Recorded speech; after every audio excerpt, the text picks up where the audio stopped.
Las monarquías asiáticas desafían a la historia. En la era moderna de la democracia, los mundos tradicionales, el misterio y los ritos causan una fascinación y un respeto superiores a los de cualquier otra época. Los monarcas asiáticos son símbolos de continuidad, conexiones vivas con el pasado, amadas y odiadas a partes iguales.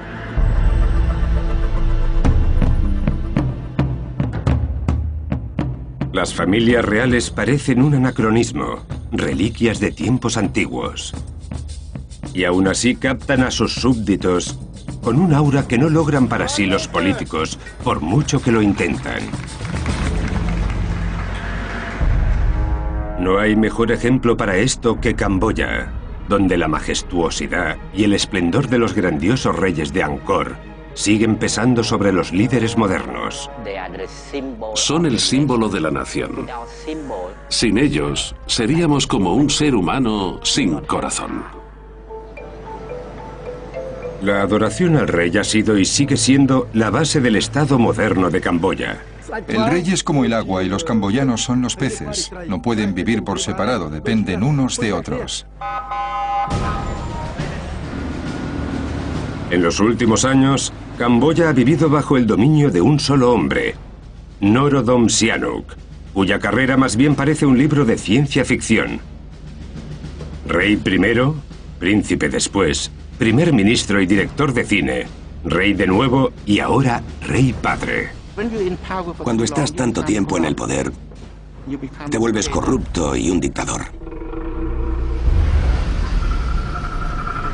La corrupción y los abusos de los derechos humanos se han vuelto endémicos en Camboya y amenazan con minar el renacimiento de un país que, en el pasado, llegó a ser la civilización más importante del sudeste asiático.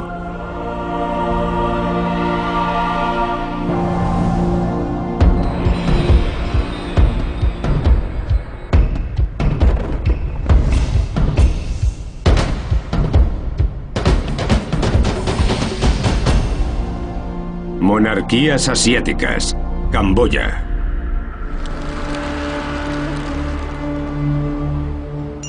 La monarquía de Camboya ha durado más de 1000 años. Ha sobrevivido contra todo pronóstico a invasiones foráneas, al colonialismo, corazones enmascarados y a la revolución comunista.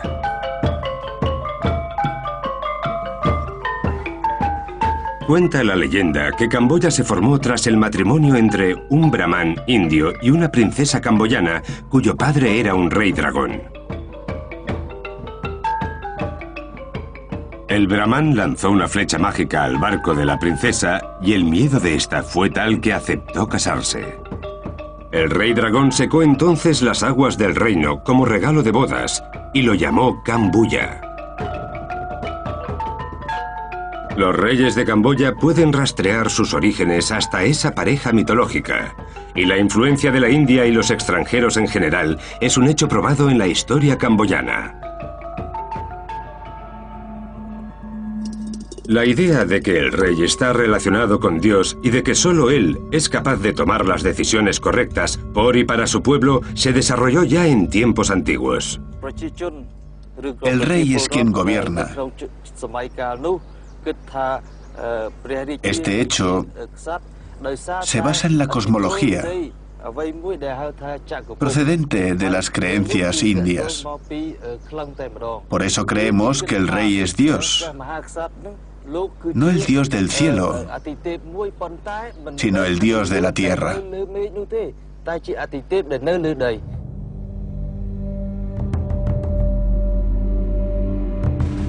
A los dioses se los adoraba como a los padres de la nación, porque su misión consistía en procurar seguridad y prosperidad. Durante los años de la gran civilización de Angkor, que duró desde el siglo IX hasta el XV, esa devoción hacia los reyes era tan fuerte que la gente daba su vida para construir y tallar magníficos templos que aún hoy en día están en pie. Ese paternalismo siguió existiendo hasta entrado el siglo XX, cuando el rey Sihanouk ganó la independencia de Francia para su país y se dio en llamar Padre de la Nación. Norodom Sihanouk es el padre de la nación. La gente lo ve como símbolo del país. Protege la libertad de la gente, las tierras, nuestra soberanía y nuestra religión. El lema de Camboya es nación, religión y rey. No pueden ir por separado.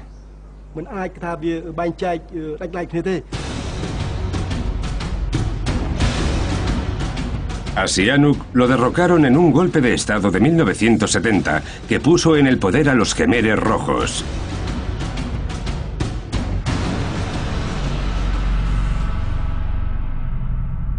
Desde la década de los 80, la política en Camboya ha estado dominada por un hombre, el excomandante de los Khmeres, Hun Sen. Hoy en día, Camboya celebra elecciones y ha establecido una monarquía constitucional a favor del hijo de Sihanouk, Sihamoni. No obstante, con los años se ha ido desarrollando una cultura de corrupción, sobre todo en las Fuerzas Armadas y la policía, que el primer ministro Hun Sen ha prometido atajar. La corrupción es el mayor problema de este país. Todos los informes de las Naciones Unidas o de cualquier investigación procedente de una organización internacional que hablan de corrupción señalan a Camboya como el peor lugar del mundo al respecto. En el índice de percepción de corrupción de 2009, Camboya aparecía casi al final de la lista de Transparencia Internacional. Los políticos esperaban un futuro mejor mientras convivían con la pesadilla de los Khmeres rojos. No es exactamente lo que soñábamos cuando nos establecimos en los campos de refugiados de la frontera con Tailandia y Camboya. Lo cierto es que confiábamos en que podríamos empezar de nuevo, en que llegaría la democracia, en que al menos seríamos libres para hablar. Soy consciente de que la paz y la estabilidad se consiguen a un precio muy alto, pero deberían darnos la oportunidad de buscar un equilibrio. 2004 supuso un punto de inflexión en la historia camboyana. Tras 60 años bajo la sobrecogedora sombra de Sihanouk, este desaparecía de repente y el primer ministro Hun Sen se apresuraba a cubrir su hueco.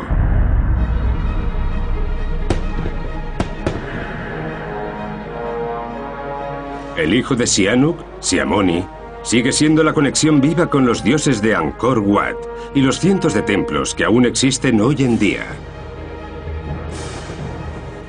Angkor Wat incluso adorna la bandera nacional. La identidad de Camboya gira alrededor de la tradición de adorar a los reyes que procede de la antigua y gloriosa civilización.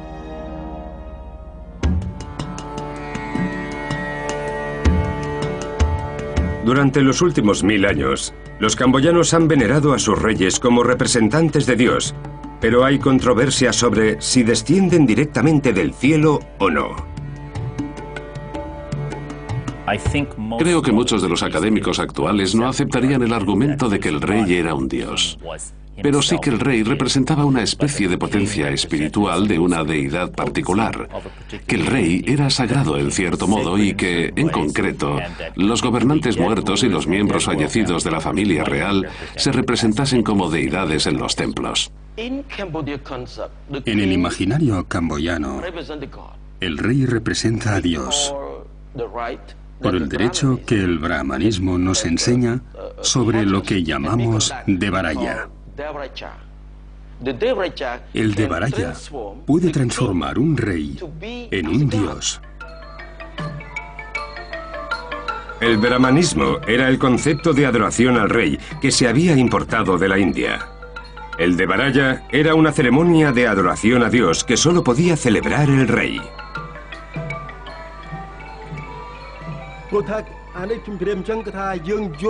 Hay que entender que la cultura camboyana se basa en dos fundamentos.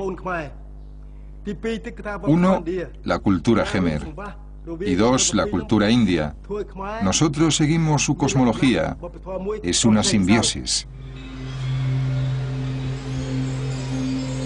En el año 802, la fusión de las dos culturas dio luz al primer rey de Camboya, Jayavarman II, que estableció las bases de una civilización próspera que duraría 700 años. Jayavarman II se convirtió en el gran rey al nacimiento del periodo Angkor, porque él unió la nación. Viajó a las montañas Kulen y creó una ciudad llamada Mahendra, una ciudad para los dioses del cielo. Jayavarman II y sus súbditos construyeron la primera ciudad de las montañas Kulen, a 45 kilómetros de Angkor Wat. El hecho de que sea uno de los puntos más altos del país no es una coincidencia. La montaña es un elemento importante para nuestra gente, para el brahmanismo. Para nosotros, el templo representa una montaña. Por eso lo construimos con forma de montaña. Y por eso colocamos a los dioses en lo más alto.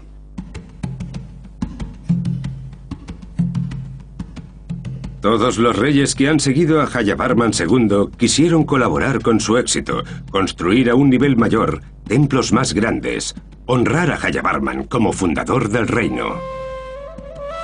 Cada uno de ellos demostró su divinidad controlando la naturaleza, al igual que los dioses, construyendo embalses y canales de irrigación. Por todo ello, el rey esperaba una sumisión ciega por parte de los súbditos y estableció un patrón de autoritarismo en el país que se mantiene a día de hoy. La gente trabajó sin descanso en nombre del rey y de Dios. Eran empresas del tamaño de las del antiguo Egipto o de las civilizaciones maya y azteca de Centroamérica. La gente tuvo que trabajar para la nación, no solo por amor a Dios, sino también porque los obligaban. Pagaban impuestos, pero no en dinero, como hacemos hoy en día, sino en horas de trabajo para el pueblo, para la nación, para el rey y, finalmente, para Dios.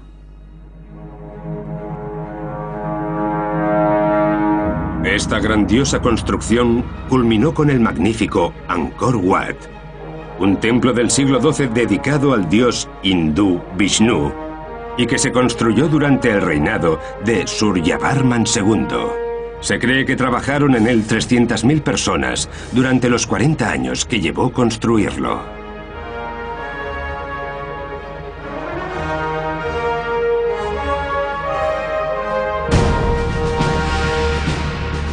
Cada templo construido era un catálogo del mundo de los dioses y los reyes, una documentación de sus maravillosas proezas. La mayor prueba de todo esto se encuentra en Angkor, donde los bajorrelieves del templo están cubiertos con descripciones de batallas y apsaras celestiales, que eran mujeres que bailaban para los reyes y sus cortesanos.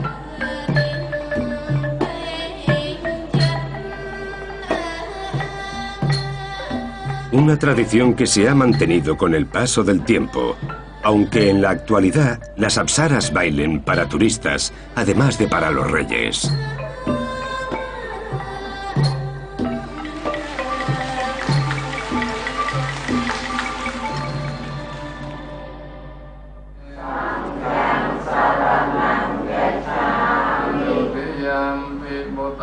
A medida que el budismo hacía su entrada en el país en el siglo XIII, los reyes camboyanos empezaron a mostrarse como representantes de Buda y no de Shiva, Vishnu o Brahma de las creencias hindúes.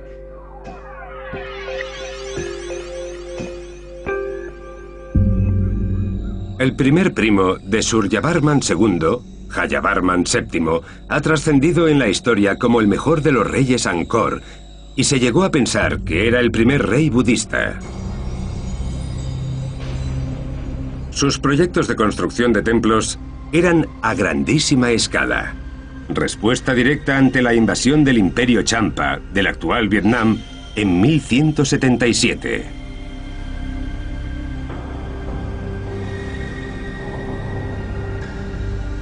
Jayavarman VII movilizó a sus súbditos para vencer a los Champa y se embarcó en el programa de obras públicas más grande con el que Camboya haya contado jamás.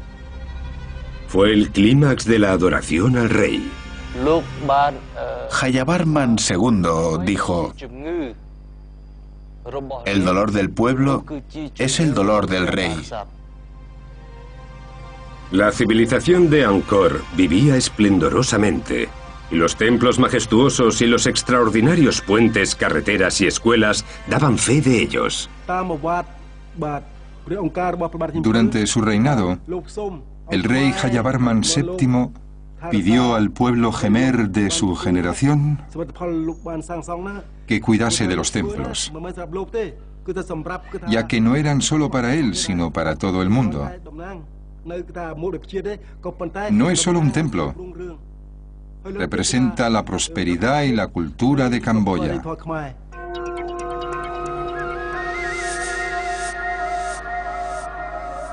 El templo estatal de Jayavarman era el increíble Bayón, un edificio de múltiples caras y picos ascendentes, cada uno de ellos con 4 lados.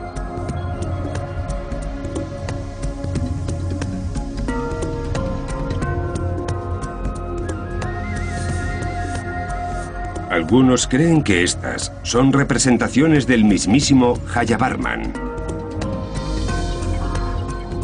La grandeza de la civilización de Angkor y la veneración a sus reyes empezaron a declinar tras Jayavarman VII.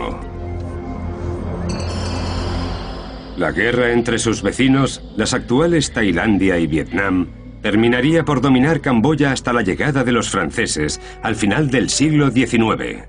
En Angkor se averiaron los sistemas de irrigación y la capital se trasladó a Phnom Penh. El poder del rey disminuyó debido a la guerra y la destrucción de infraestructuras.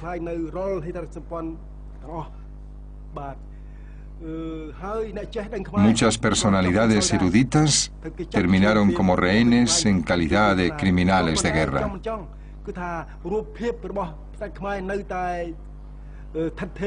A pesar de todo ello, la gente seguía respetando y amando al rey. El dominio de Tailandia y Vietnam sobre Camboya implicó que los reyes camboyanos tuviesen que vivir en el exilio con frecuencia o confinados en el Palacio Real. Los invasores vecinos controlaban a la familia real y designaban en ocasiones al propio rey.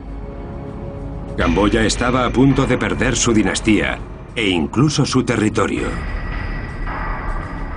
Pero llegó la poderosa Francia a salvarlos a todos. Durante más de 200 años, la corona camboyana ha bailado de un lado a otro entre la facción pro-vietnamita y la facción pro-tailandesa. Así que casi todos los gobernantes durante los siglos XVII, XVIII y XIX han estado ligados a uno u otro bando. Y en cuanto colocas en el trono a alguien afín a un bando, enseguida se ponen de acuerdo los opositores para intentar derrocarlo. En 1857 llegaron los franceses a Camboya. Con su intervención pusieron fin a la rivalidad entre Tailandia y Vietnam por el territorio camboyano. Pedimos ayuda a los franceses porque desde finales del siglo XVI sufrimos ataques de los siameses y desde principios del XVII también de los vietnamitas. Cuando llegaron los franceses a finales del XVII, a Camboya solo le quedaba un territorio muy reducido. La protección francesa tuvo sus cosas buenas y sus cosas malas, pero sin ellos, estoy seguro de que hoy no existiría Camboya. En 1863, Camboya se convirtió en protectorado francés y al principio fue una relación bilateral. Al año siguiente le prometieron el trono al rey Norodom. Y los franceses le dejaron reinar a cambio de que les ayudase a controlar la población. Poco a poco le fueron quitando poderes, fácil teniendo en cuenta la adicción de Norodom al opio. Enseguida se vio impotente para detener a sus guardaespaldas coloniales. Cuando Francia se convirtió en república en 1886, creo, obligaron al rey a firmar un tratado que ellos llamaron canonier frente al Palacio Real. Aquella misma noche invadieron sus dependencias y lo obligaron a firmar también un acuerdo según el cual Francia gobernaría el país. Francia vino a proteger nuestras tierras, pero a nivel más humano, en realidad vino a explotarnos. El rey Norodom falleció en 1904, molesto porque aunque los franceses habían venido a ayudar a Camboya a modernizar el país y a potenciar su desarrollo, también lo estaban expoliando. Los franceses idealizaron Camboya sobre todas las demás colonias de Indochina. Para ellos era un lugar especial que apenas les daba problemas y que ofrecía múltiples recursos. Norodom había conseguido que los franceses asegurasen la continuidad de su dinastía. Su hermanastro Sisowath lo sucedió en el trono y no tardó en mostrar su comprensión y servilismo para con los franceses. Camboya era ya una colonia hecha y derecha. Se habían terminado los días del protectorado y de nuevo el país se vio gobernado por el autoritarismo del rey.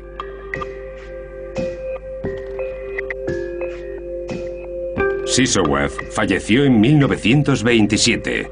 Para entonces los franceses tenían ya el control. Mientras que Vietnam seguía pidiendo su independencia, los camboyanos eran más dóciles y fáciles de llevar. Controlar a su rey era el menor de sus problemas. En 1941, Francia decidió unir las ramas familiares de Norodom y Sisowath. Para ello nombró rey a un muchacho de 19 años, familiar de ambos, Norodom Sihanouk. Creían que como era joven, le sería mucho más fácil manejarlo. Pero se equivocaron. Dio muchísimos problemas. Creo que tenían una percepción equivocada. Dijeron, el príncipe es muy joven. Seguro que está más interesado en mujeres, música y caballos. Pero lo cierto es que él ya había estado pensando en cómo lograr la independencia para su país. Dijo el mariscal francés, el príncipe Sihanouk está loco. Pero en realidad es un loco muy sabio. A pesar de su juventud, tiene visión sobre el reino.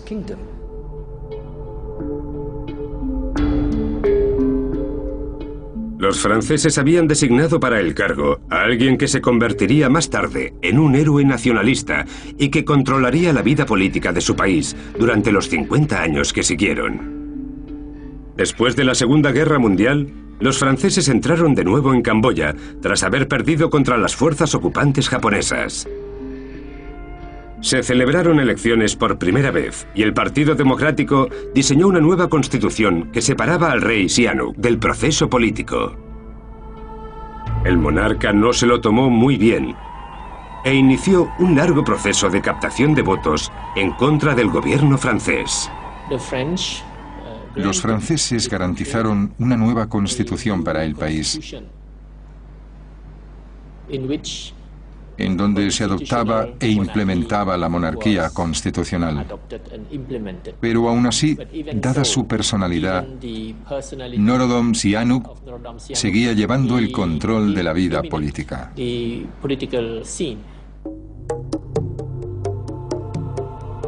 Sihanouk se negó a aceptar las limitaciones de una monarquía constitucional y con el apoyo francés disolvió la Asamblea Nacional. Más tarde, en 1955, con los franceses ocupados en los enfrentamientos junto a la frontera con Vietnam, acordó la independencia final de Camboya.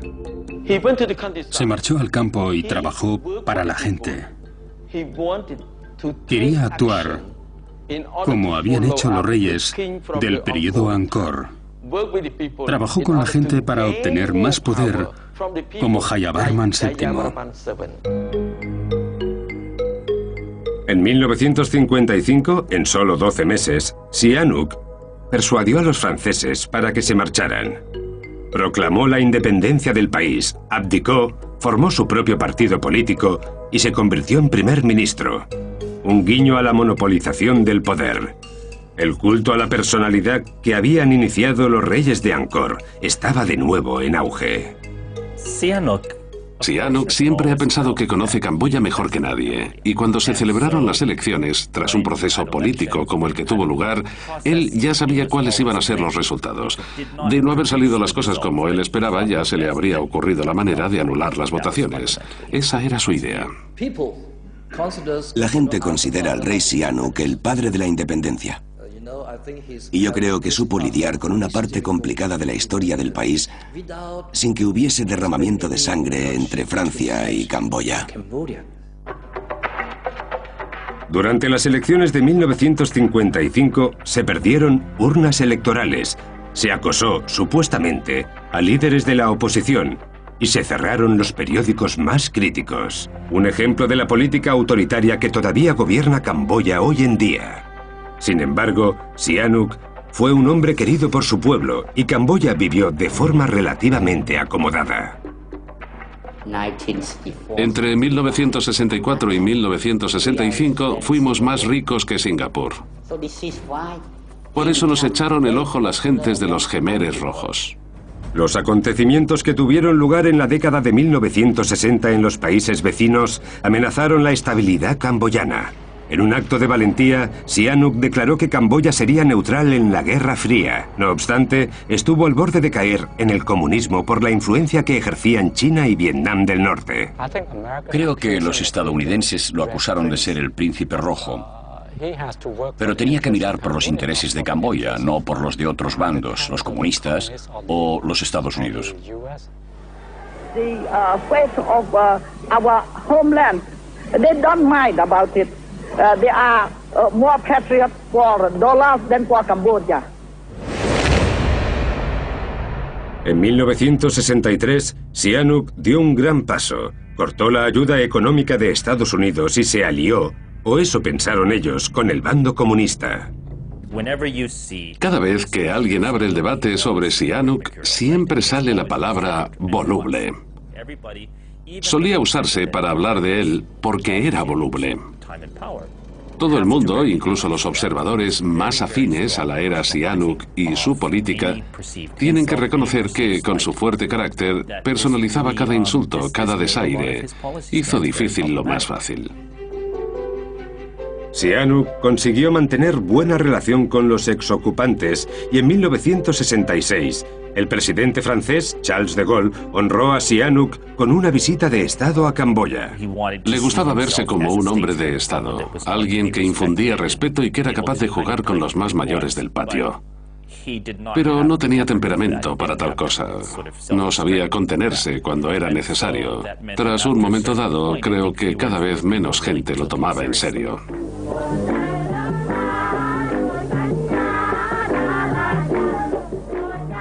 Sihanouk se volvió vanidoso y se aburrió de la política.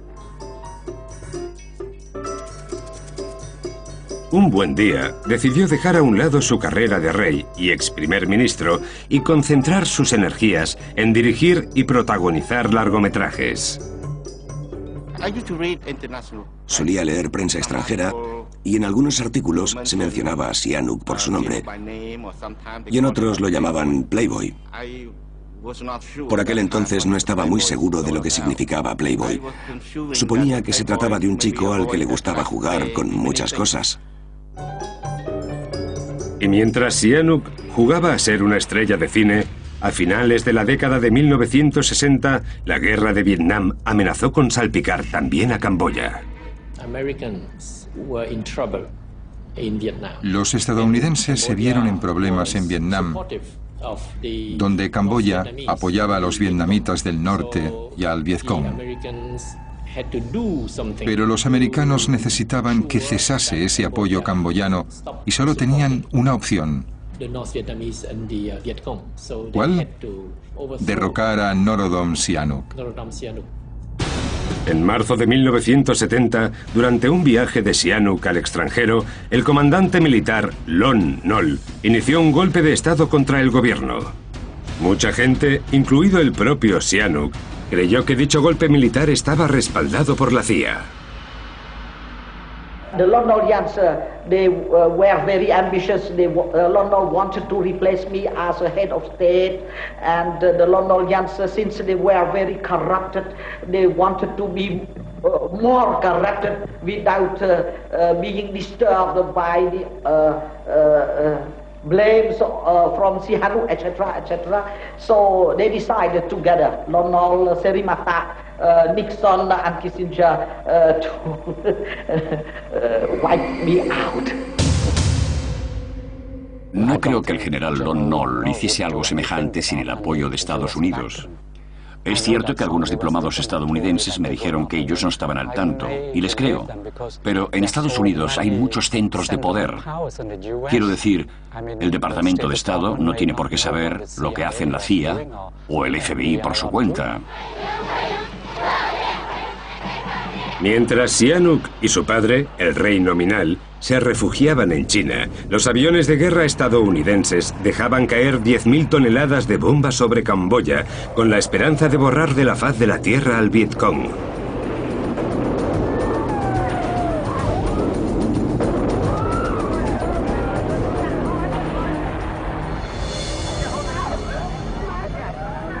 Fue una campaña brutal e ilegal que autorizó el secretario de Estado Henry Kissinger. Sihanouk estaba desesperado por regresar al poder y se alió con una banda de comunistas en expansión que estaban tomando el control en las zonas rurales de Camboya, los Khmeres Rojos. En 1973, durante una visita secreta a su campo de entrenamiento, incluso se puso al cuello la bufanda característica del grupo para ganarse su favor. La gente apoyó a los Khmeres Rojos por él. Fue una lucha común. Él no les pidió que se unieran a su causa, sino que pidió a los camboyanos que se unieran a la de los Khmeres contra lo que ellos llamaban entonces los estadounidenses imperialistas. Acusaron a nuestro antiguo rey de estar relacionado con la toma de poder de los Khmeres Rojos. Sin el apoyo de Sihanouk, no habrían llegado a ocurrir los gritos del silencio. Sihanouk creía que si los Khmeres Rojos lograban hacerse con el poder, él sería nombrado rey de nuevo. Pero se equivocó.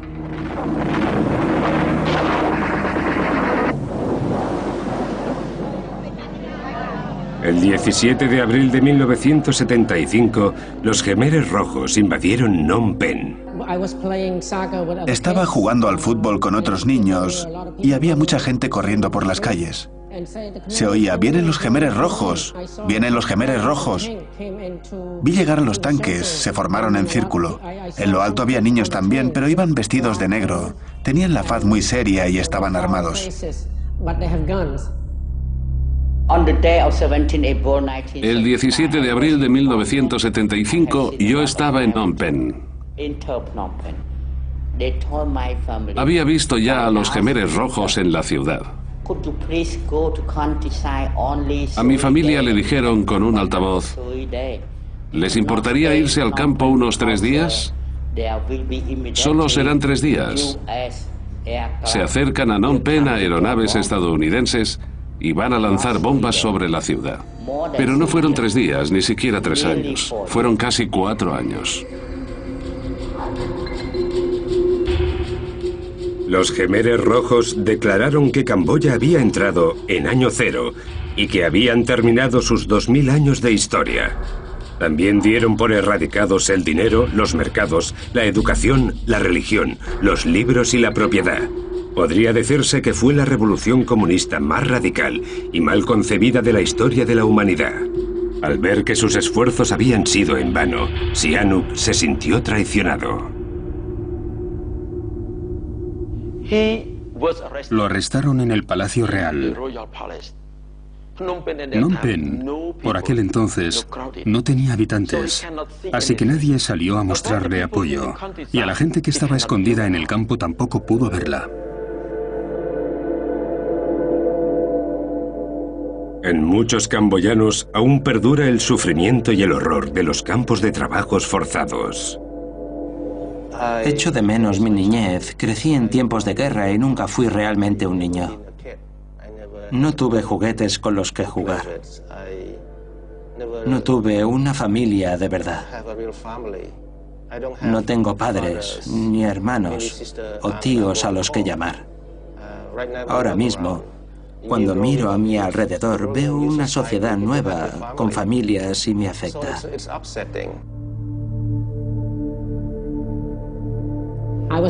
Estuve varias veces a punto de morir en una pesadilla y no sé qué hacer al respecto.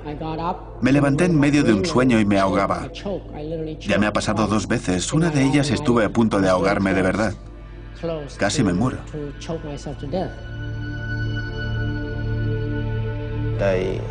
Acusaron a mi hermana de comer algo que había robado del cadáver de su propio marido.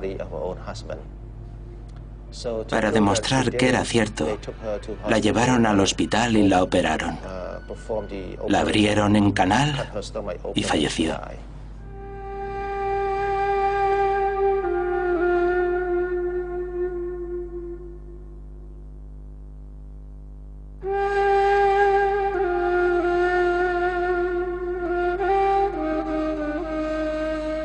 Se cree que los Jemeres Rojos mataron a casi 2 millones de personas, el 20% de la población camboyana.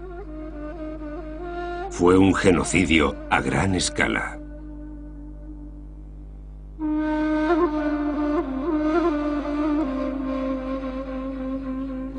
Si habéis visto la película Gritos del Silencio, que sepáis que es real. Esto es un hueso. La víctima murió aquí. Y este era su diente. Ropas. Quizá fuesen de una niña. Su pijama. Es muy triste. Eran hombres malos. Mi padre y mi tío murieron. Mi hermana de inanición. Me dio mucha pena.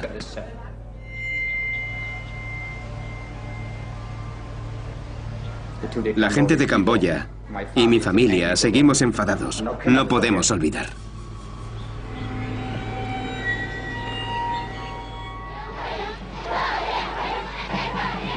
En 1979, los Jemeres Rojos enviaron a Sihanouk a Beijing como embajador.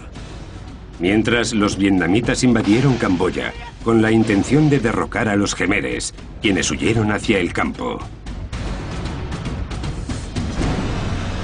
Sihanouk se quedaría en China 12 años y allí esperaría a que lo acogiesen como líder una vez más.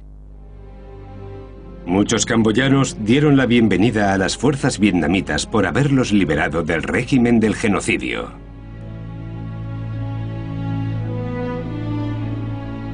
Millones de personas regresaron de los campos de refugiados del otro lado de la frontera con Tailandia.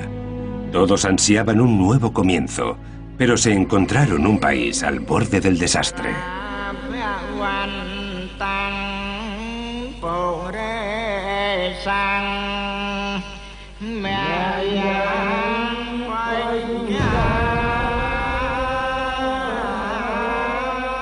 Los Jemeres Rojos habían destrozado la economía rural, asolado las cosechas de arroz, y tanto la gente como el ejército se morían de hambre. Exiliado en China, Sihanouk se negó a negociar con los invasores vietnamitas, un pueblo al que anteriormente había considerado aliado. Es comprensible ese sentimiento de traición que tenían los camboyanos por la invasión vietnamita. No obstante, también se podría justificar dicha invasión en cierto modo. Pero yo creo que él sintió que había desaparecido para siempre la vieja camaradería que había tenido con los líderes de Vietnam a principios de los 70. Los vietnamitas instalaron a un excomandante de los Jemeres Rojos como primer ministro, y Hun Sen lleva desde entonces en el poder. Vietnam abandonó Camboya en 1989. Sihanouk regresó a su país en 1991. Tras años de devastación y guerras, la gente lo vio como la única opción para unificar el país. La monarquía era un puente a la historia que habían perdido durante más de 2 décadas. Tras un periodo de reconciliación que lideró Sihanouk conjuntamente con las Naciones Unidas, se convocaron elecciones en 1993. 1993 fue un punto de inflexión. Sihanouk podría haber sido presidente de Camboya y habría ganado el poder que ansiaba. Pero cometió un error por motivos personales, familiares, y perdió la oportunidad de regresar realmente al escenario político. Sihanouk decidió presentarse a las elecciones con un partido propio y monárquico, Funthipec. Al final, dejó que su hijo, el príncipe Ranariddh, fuese en cabeza, y aquello fue el principio del fin del largo dominio de Sihanouk en la vida política de Camboya. Tras el claro rol unificador que desempeñó, creo que esperaba dominar, de forma legítima, al menos la vida política. Seguramente subestimó a Hun Sen. Por alguna razón, esperaba a que Funchipech, al mando de uno de sus hijos, le diese la oportunidad de conseguir el poder, de ganar las elecciones y gobernar el país de nuevo. Pero hubo una lucha interna entre él y su hijo. Muchos querían que Sihanouk fuese presidente, pero su hijo lo impidió. Sihanouk es único. Tiene un carácter especial y es tan carismático que podría haber hecho grandes cosas por el país. Jamás habría permitido que el país se fuese al diablo como así ocurrió. Las elecciones de 1993 se consideraron libres y justas, y se decidió que Camboya tendría 2 primeros ministros en vez de uno, Hun Sen y el príncipe Ranariddh. El país regresó así a una monarquía constitucional bajo la influencia unificadora de Norodom Sihanouk. La decisión de regresar entonces a la monarquía constitucional ha sido una de las mejores que ha tomado el país. Camboya es una nación frágil. Aunque contamos con una especie de monarquía, como institución no es tan fuerte. Hace que la gente se sienta algo mejor, porque confía en que vamos por el buen camino y en que no nos vamos a matar unos a otros de nuevo. Sin embargo, el príncipe Ranariddh y Hun Sen han demostrado ser una pareja extraña. Sus ejércitos respectivos han tenido algún que otro conflicto abierto. Y por si todo eso fuera poco, los Jemeres Rojos siguen en activo y han colocado cientos de minas en las zonas rurales. Camboya vuelve a estar confusa. Durante la década de 1990, la influencia del rey Sihanouk fue palideciendo a medida que aumentaba el poder del primer ministro Hun Sen. Fue infeliz durante muchos años. Desde el 93, se ha dedicado a oponerse a toda línea política que emane del gobierno. Y no dejaba de comparar el régimen actual con el pasado, hasta que un día nuestro primer ministro supo cerrarle la boca. No voy a decir aquí qué le dijo, pero lo cierto es que estuvo muy acertado. Hun Sen siguió un modelo de gobierno que se basaba en los reyes de Angkor y que luego desarrolló Sihanouk. I won't stop if ASEAN continue interfering into internal affairs of the nation. Se celebraron elecciones, pero los votantes se vieron presuntamente coaccionados a votar por el partido de Hun Sen. Los opositores han tenido que enfrentarse a injurias y torturas, y Camboya ha encontrado por fin la paz bajo una monarquía, aunque la paz tiene un precio. La historia nos dirá, cuando no hay libertad de expresión, cuando el opositor tiene miedo y no puede vivir en sociedad, sino que se ve obligado a refugiarse en el bosque y a organizarse para luchar contra ti, entonces es que el sistema solo permite un partido, que no hay libertad de expresión. ¿Cómo se denomina un sistema semejante? Admito que hay varias restricciones a la libertad a cambio de una monarquía fuerte que defiende los intereses nacionales. Pero si la monarquía fuese simbólica, también sería impotente, un instrumento más para refrendar a un dictador. Y eso sería una gran decepción.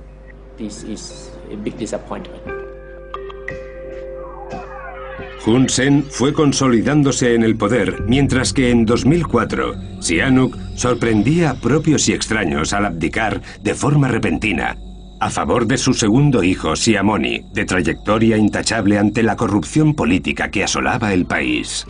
Era bailarín de ballet en Praga, y también él se vio sorprendido por la llamada al trono. Nunca había oído mencionar al rey Sihamoni que quisiera ser rey. Hace 8 o 9 años, sí le dije yo, de hecho, que algún día sería rey.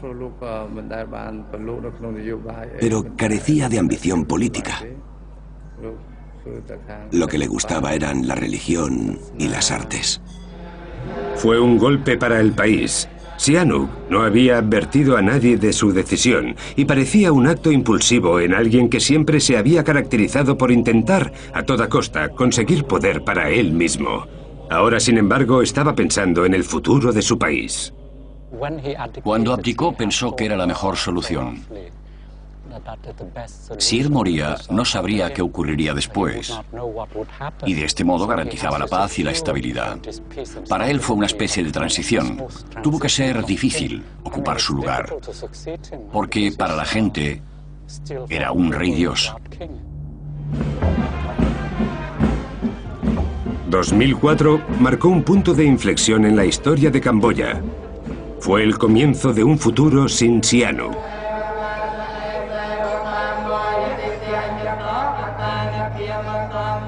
Los años que precedieron todavía habitan como un mal sueño en todos los habitantes. Camboya necesita pasar página. Ha sufrido mucho, sobre todo bajo el mandato de los Khmeres Rojos, y las heridas siguen abiertas en quienes lograron sobrevivir. En 2009, los líderes de los odiados Khmeres Rojos fueron juzgados para dar por finalizado el capítulo más terrible de la larga historia camboyana.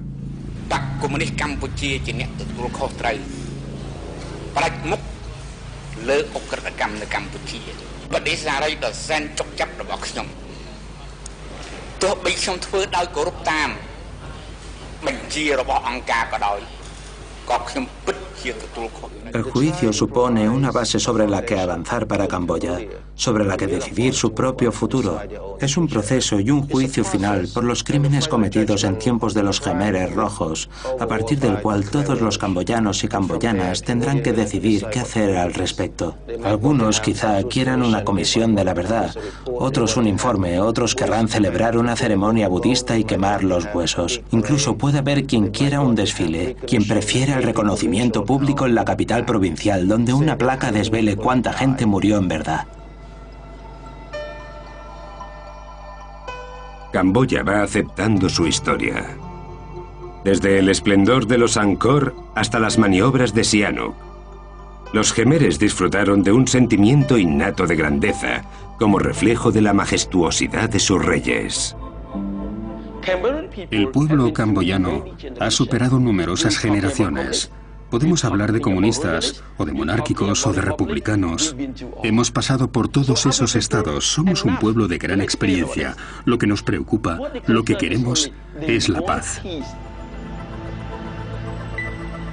Los horrores del pasado, la falta de un gobierno inteligente y la corrupción empobrecieron Camboya hasta límites insospechados a las puertas del siglo XXI.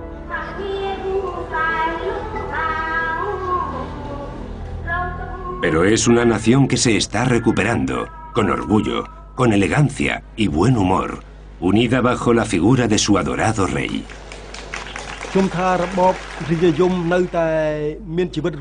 Creo que la monarquía sigue viva en el corazón de los camboyanos y camboyanas. Lo quiera o no, en 2009, el pueblo de Camboya sigue necesitando la monarquía, como punto de apoyo, como guía y como símbolo de la nación. Todavía no ha pasado de moda. La monarquía de Camboya ha sobrevivido al periodo más tumultuoso de su historia y ha sabido guiar a su país hasta la paz. Y para la mayoría de camboyanos, esa paz es lo único que importa ahora.